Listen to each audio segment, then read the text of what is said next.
Сәлем достар, сіздер циклоп арнасындасыздар. Бүгін мен сіздерге жаңа заттардан құрастырылатын өте арзан компьютер құрастырам. Енді арзан болғанда өз бағасына лайықты.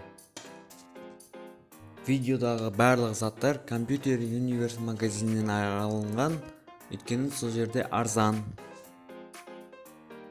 Процессор Ryzen 3200G, бағасы 34 000 теңге.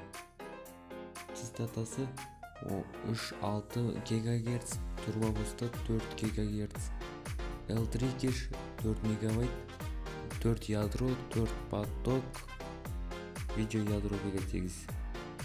Демек бізге видеокартаның керек жоқ. Бұндай процессорды уақытша ғана қолданады. Болашақта шынайы видеокартаға ақша жинап, сонда видеокарта қою керек. Процессорды коробкасымен алғандықтан кулер комплектімен бірге келеді, сондықтан кулер алудың керегі жоқ.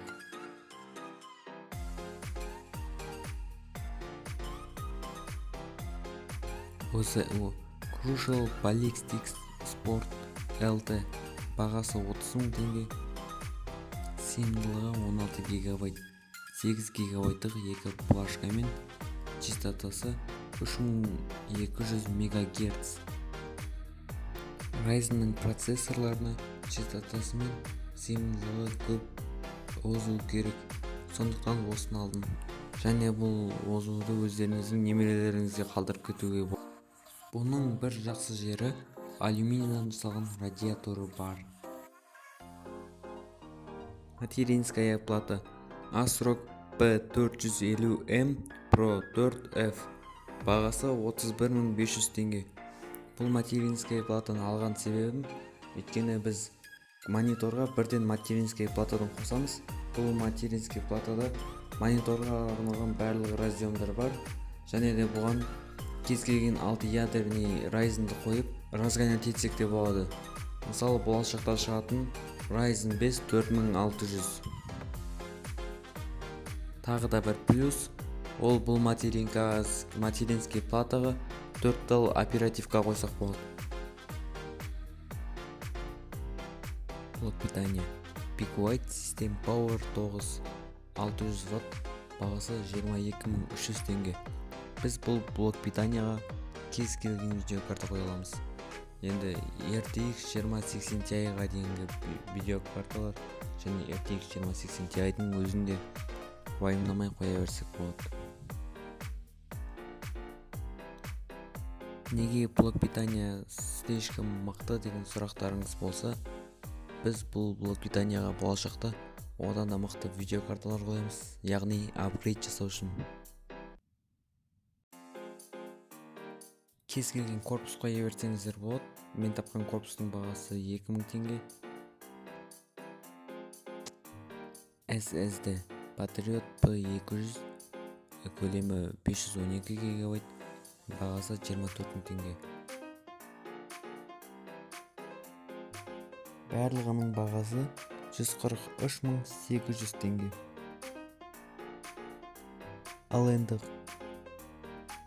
қысқаша ғана апгрейд туралы айтсам, біз бірінші корпус аламыз, одан кейін охлаждение процессоры, одан кейін SSD, тағы да процессор мен видеокартаны бірге ауыстырамыз. Мысалы, жаңадан шығатын Ryzen 5 4600 бен RTX 2080 Ti, бұны барлық және разгон жасақта болады. Тестке келетін болсақ, бірінші ойын Dota 2, разрешение Full HD, настройкасы минимальный.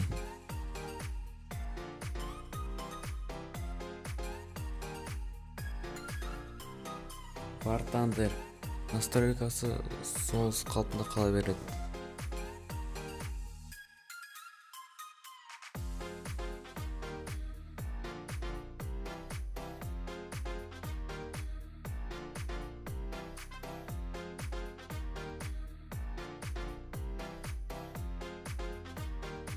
World of Tanks, настройкасы бұрынғыдағыдай.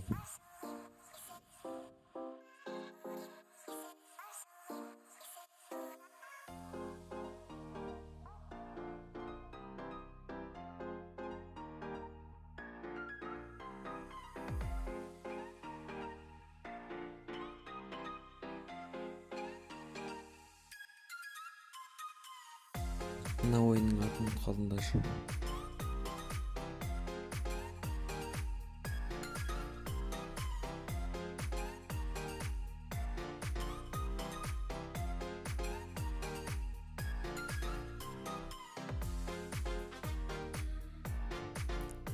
Раст или раст.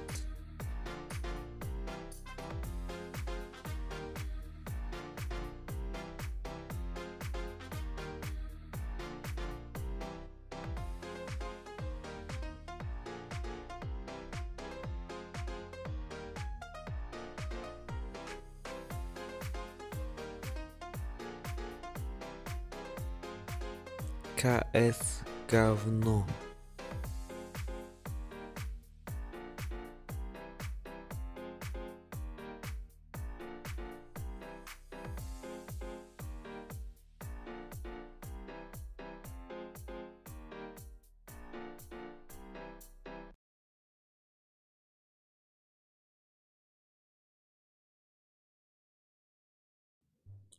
Overwatch.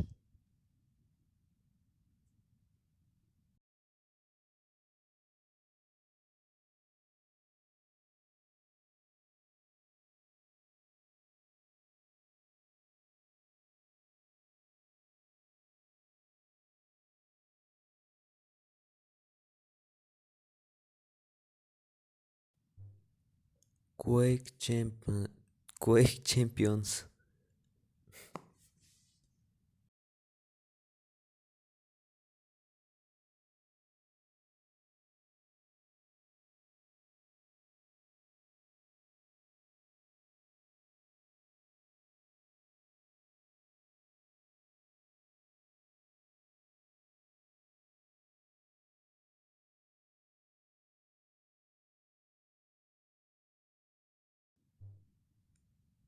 PUBG. Бұл жерде Full HD'да көп фриздар болғандықтан бірінші 90p, одан кейін 720pге дейін түседі, яғни HD разрешениені.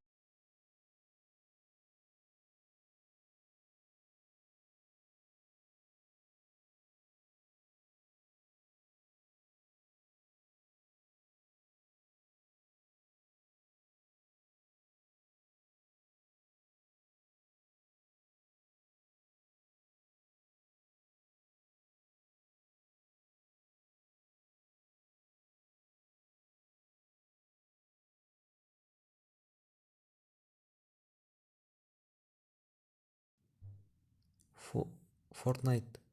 Настройкалар минимальный, разрешение Full HD.